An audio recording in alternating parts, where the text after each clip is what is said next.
to the gang wherever you are around the world getting that money. Yeah, it's definitely official. I'm back outside. But I'm out outside, but I'm inside. I'm back inside. I'm not gonna go back outside, but I went outside and I loved it. Hey yo, thanks for tuning in to The Source, your source for celebrity news. Check this out.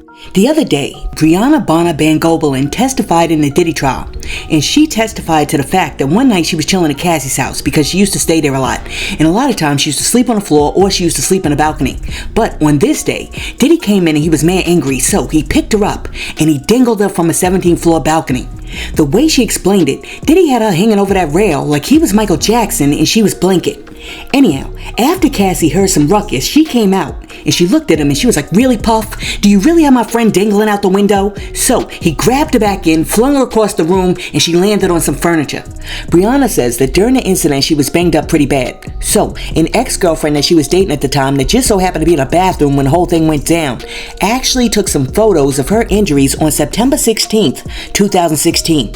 Bonner says that after Diddy hurled her across the room, she went to a chiropractor and he gave her a neck brace, and then after that, she went to attorney Tyrone Blackburn to file a case. But Bonner says that she ended up firing Tyrone because Tyrone was over there making a fiction novel. She said that no matter what she told him, he was just putting too much sauce in a complaint. And Tyrone was over there putting 20 on 10 as he demanded $10 million from Diddy.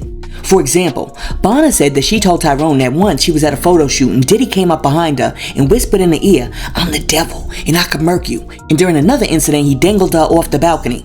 But in Tyrone's version, Diddy came into Cassie's apartment, ran up on her, essayed her right quick by grabbing her tatas, whispered in her ear, "I'm the devil and I'll murk you," and then he hung her from that balcony.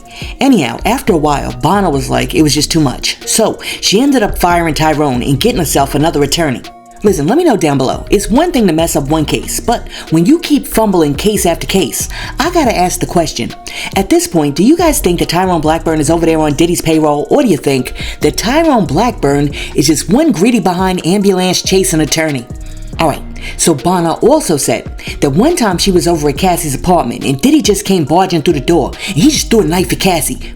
And then she threw the knife back at him. And then that was it. No further context about that incident. Diddy just disappeared like a greasy ninja in a night. Fortunately, the cutlery that they were using as artillery missed. Bonner also shared the fact that her, Cassie, and Diddy were basically all junkies who used to get zooted together on everything that you could possibly think of. But her and Cassie also used to partake in the party favors even when Diddy wasn't around. As a matter of fact, Bonner said that one of the dealers they used to sell to them was some dude named Ray J. Now, even though Bonner never qualified whether or not this was Ray J, and YouTuber Armand Wiggins says that after the testimony dropped, Ray J actually called him and was like, "It wasn't me." I don't know how many Ray J's is in the world. I only know one. Isn't it true that you sent Cassie to a dealer? I don't remember. What's the name? Ray J? And everybody, ooh. So you sent Cassie to get drugs from Ray J? You know that name? Oh, I don't remember. I don't know. Who is Ray J? Didn't you tell the government you sent Cassie to the dealer? Ray J? Everybody, ooh. Ray J. Then she said, "Oh, I'm not sure. Who is Ray J?" "Oh, it sounds like that singer guy, but I don't know. I don't remember." She said, "Oh, okay." As soon as people heard that, they were like, "Oh, there you go. Ray J had Cassie on that same subscription plan that he had Whitney on." While we investigate, motherfuckers, can we bring Ray J to the front of the room, please? Can we bring Ray J to the front of the room? What the did you do to my queen? What did you do to Whitney? Can we talk about that? What the did the letter say? Excuse me. What the did the letter say that Whitney Houston handed to Brandy? This nigga was with her the night that she passed away in her hotel room.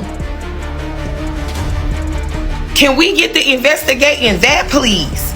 Because we just had Nippy funeral and just kept it moving. Like she wasn't the great. She raised this voice. She raised me. I love her. I was devastated. Devastated when she passed away. What the f did you do to her, Ray J? With your thirsty ass. What the f did you do?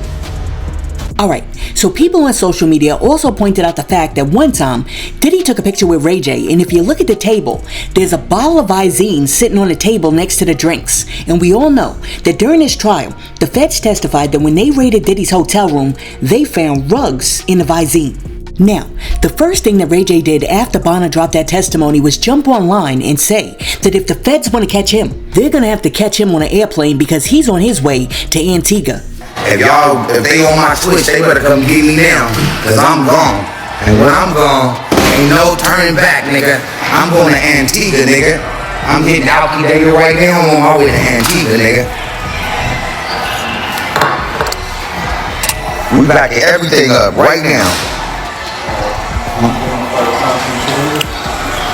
And I ain't nothing to show it like what? Like the Shortly after that, Ray J jumped back online to let everybody know that he was not Whitney Houston's D-boy. He was walking out of Whitney's hotel room. You got JoJo holding me down, like walking out. I'm like they made it seem like I was Whitney's D-boy, bro. Really? I'm born in I'm born in 1981. Think about that. There's no way in the world. I'm just saying, I'm the influence. Somebody that I love dearly. A nigga couldn't even get upstairs to even get in there.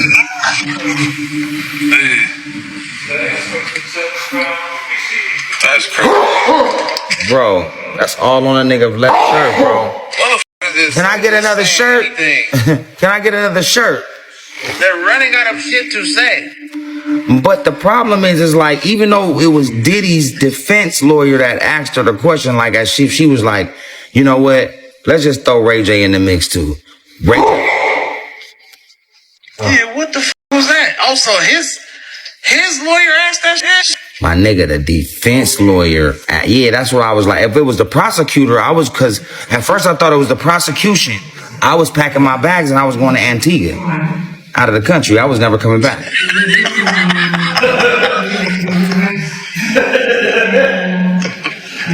You know why? Like I learned from niggas' mistakes. The OG's supposed to make the mistakes. You're supposed to look at it. They supposed to give you advice and learn. They doing this shit to Puff, fam. And I know he ain't no sex trafficker. That's just, it's too much for him to be sex trafficking. It's too much.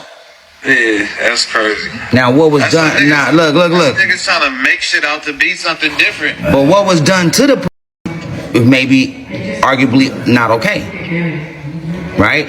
That's not cool. Yeah. But to be transporting pussy for profit is not okay. Like nobody's doing that. Nah, hell nah. So, okay, can somebody please tell Ray J there's a saying that says, thou dost protest too much. And then there's another saying that says, what in the world does you being younger than Whitney Houston have to do with the fact that you might have dropped off a little something every now and again? See, I don't like when people like Ray J try to insult our intelligence, because what does you being born in 1981 have to do with anything? If you could be riding around in Lamborghinis with her, and you can be dating her, and you could be everywhere with Whitney back in the day, then guess what? You could hand off a package. And nobody ever said that you started her on the stuff. They said that you might have finished her with the stuff. Now, just so we're clear, I'm not saying that Ray J is guilty of being Whitney Houston's personal Pablo Escobar.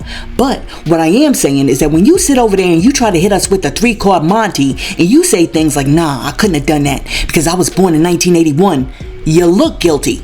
Because what in the world does you being born in 1981 have to do with the fact that people are accusing you of potentially handing Whitney Houston a tainted plastic baggie in February of 2012? See, Ray J thinks he's slick, and he also thinks that he's the ultimate salesman. So he believes that he can sell a fish a glass of water. But that's why he was surprised when Nancy Grace wasn't buying what he was selling.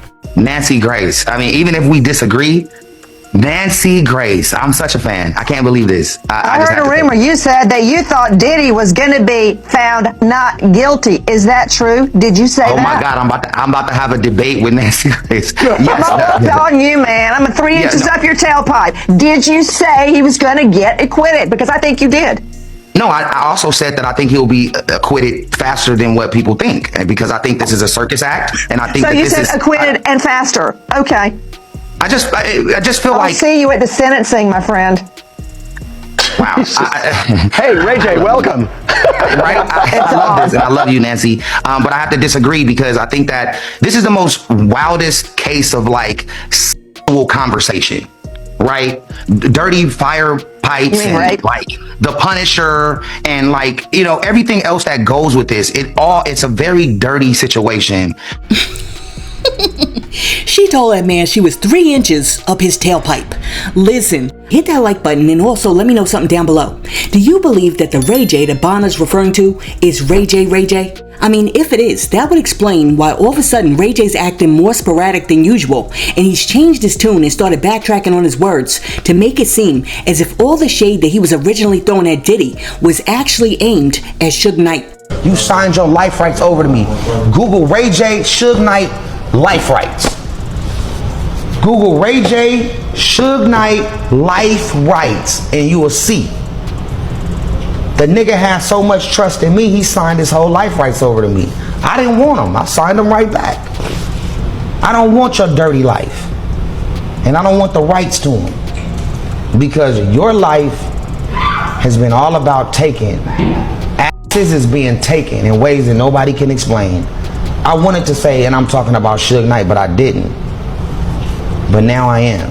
What is that? I've never seen a man take more asses than Suge Knight, bro. And I looked away until I couldn't take it no more, bro. I'm like, look, we used to go to the store and get that nigga like 25 sticks of like butter, parquet butter, the sticks. He used to take them back and he used to shove them up niggas' ass and fuck them, bro. Well, Ray J, I hate to tell you this. Whether or not you were talking about Diddy or Suge Knight, if you were going to the store to buy the parquet, then that means that you were down with the get down the whole time. So, it really doesn't matter whether or not you were talking about Suge or Diddy. You're still a co-conspirator. Now, after Ray J said that, somebody jumped up in the comment section and said, I googled it, and according to TMZ, Ray J does own Suge's life story. And then after that, somebody else was like, hold up, wait, what? Listen, do you guys remember how Jada Pinkett Smith was talking about entanglements? Well, let me tell you this. All of these dudes in Hollywood, including Ray J, Diddy, and Suge Knight, are entangled in ways that you can't even imagine. But the question is Ray J over there telling the truth, or is he just salty because Suge Knight went on national TV and said that him and Diddy were lovers? That Diddy and Reggie were lovers, is that what you said? Ray J. I said Ray J and Puffy was lovers. Really? Yeah. Was that well known? Of course. Oh my goodness, let me tell you something. This mess right here is getting crazy because either all of these dudes are telling some semblance of the truth and they're all buttery behind the scenes, or all of these dudes are willing to tear each other down on national TV and on social media just for views and likes. Now, after Suge came out and said that, somebody came in the comment section and said, shocker. And then somebody else was like, now, that's news. Wow, y'all stay mad at each other, tell all Hollywood secrets. And then after that, somebody else came through and said, what kind of life are you guys living? Sad. It is sad, and let me tell you why. Because these are not 4-year-olds playing in a sandbox on a playground. These are 50, 60-year-old men. Which brings me to Cameron, because Cameron is an embarrassment who should be ashamed of himself. Because the other day when he was interviewing the Punisher, who was one of Diddy and Cassie's escorts, this goofy ninja had the nerve to ask the Punisher this. How was that though? I mean, bro, even if it was fire. Bro, was the good for family? Let's stop the political shit. We was Harlem time, my nigga. You 39th Street on 40th was the how was that my nigga? There were no excuses. There were absolutely no excuses. And I know, a whole lot of people have jumped online like, nah, my man Cameron be keeping it real. Listen, that right there is not keeping it real. Cameron's a 48-year-old man, and all that question showed is that 1, he's immature, 2, he lacks home training, and 3, he has no respect for himself or for women. And I know, somebody's gonna come in the comment section and be like, nah, Sauce, you don't understand. That's locker room talk. That's how us dudes be talking when y'all women aren't around. Why would you talk that way about a woman who is saying that she got SA'd?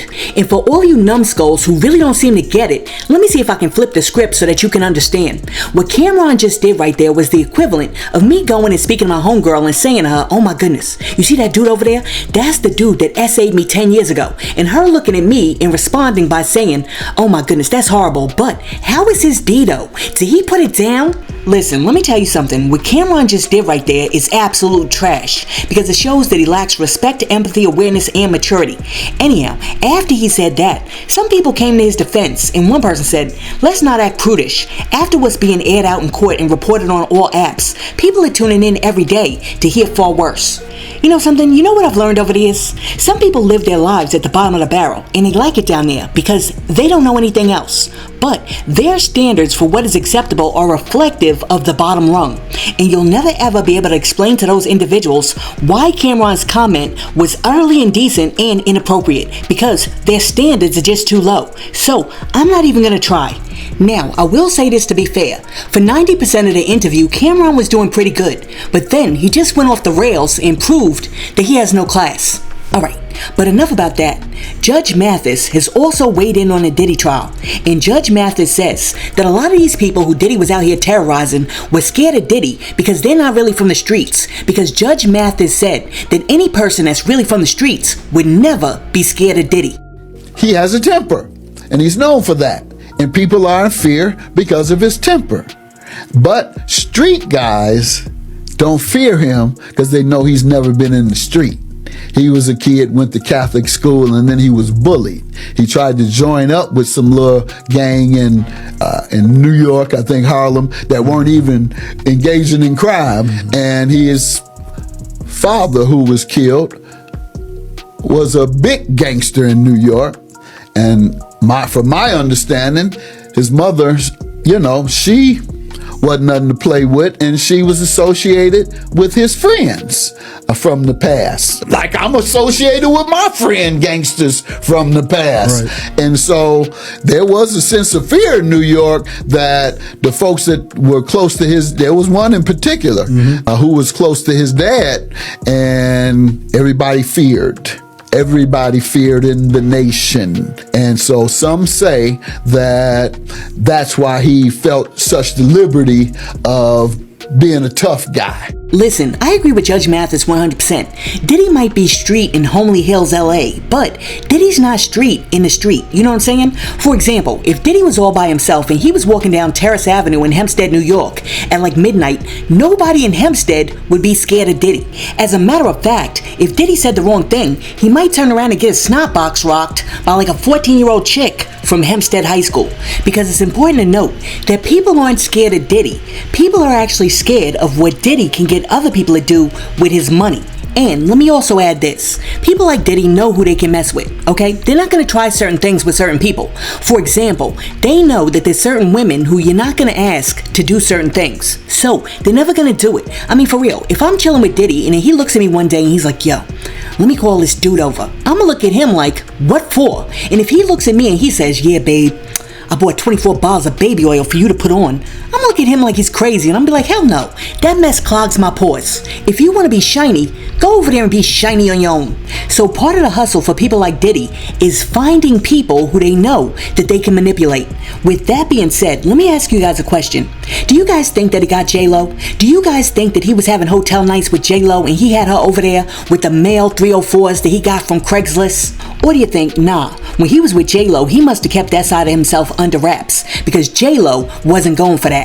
Anyhow, Judge Mathis continued on to say that if the Diddy trial was to end today and Diddy was being charged on the state level, he believes that Diddy would actually get 10 to 15 years. Well, let me say what I think has been proven. The things I've heard, the testimony, the video I observed, I'm convinced that he was involved in at least 2 cases of assault and battery against women. I'm convinced that yes, he facilitated or was an accessory and perhaps an accomplice to the explosion in the car. And to that extent, I'd have to give him a couple or a few years. And on the multiple assault and batteries against women, I'd have to give him a few more on that. If you want to sum it up, if it were a state crime, the Judge Mathis has observed the evidence and the testimony and the transcripts, what would I give him? 5 to 10? Which is not letting him off on anything. Not at all. That's a tough sentence in my opinion. I agree. I'll tell you this much, Judge Mathis might change his mind after he saw Westmoreland's cross-examination of Bonner. Because remember in the beginning of this video when I said that after Diddy allegedly hung this girl over the balcony, she said that her ex-girlfriend took pictures of the injury the day that it happened. Well, Westmoreland said, you said that happened on September 16th, 2016, right? And Bonner was like, yeah. And she was like, were you aware that Mr. Combs was in New York that day? And then Westmoreland continued on to say that on the day that Bonner took those photos, which she claims was the day that Diddy hung her over the balcony, hotel records show that Diddy was actually in New York for the Bad Boy reunion tour. She said that if you look at the hotel receipts, it actually shows that breakfast was delivered to the room that Diddy was allegedly in on the day that the incident allegedly happened. Alright, so after that happened, a whole lot of people were like, oh snap, she got her. But here's the thing, I'm gonna need a little bit more evidence than the fact that somebody put a plate outside of Diddy's door. Because one, we all know that Diddy has a history of bribing hotel workers, so anybody could have gotten to that system, and two, anybody could have been in that room. As a matter of fact, Mary J. Blige could have been in that room arguing with Misa Hilton while Little Kim sat in the corner eating snacks. Additionally, the Ninja has his own private plane, which we all saw that he uses as a decoy because we all saw what he did on the day that the feds picked him up. So he can get from A to Z without anybody seeing him. Therefore, if you want me to believe that Diddy was actually in New York and in that hotel room on the day that the incident occurred, I'm gonna need some definitive visual evidence that Diddy was in that hotel room at the time of the alleged incident. For example, show me some security video of Diddy running down that hallway in some colorful sloppy socks with a white bath towel, and I might actually believe that he was there. Listen, let me know what you think about everything that we discussed in today's video, and while you're down there leaving a comment, be sure to like and subscribe to the channel and share this video with your friends. Hey yo, thanks for tuning in to The Source, your source for celebrity news. Peace.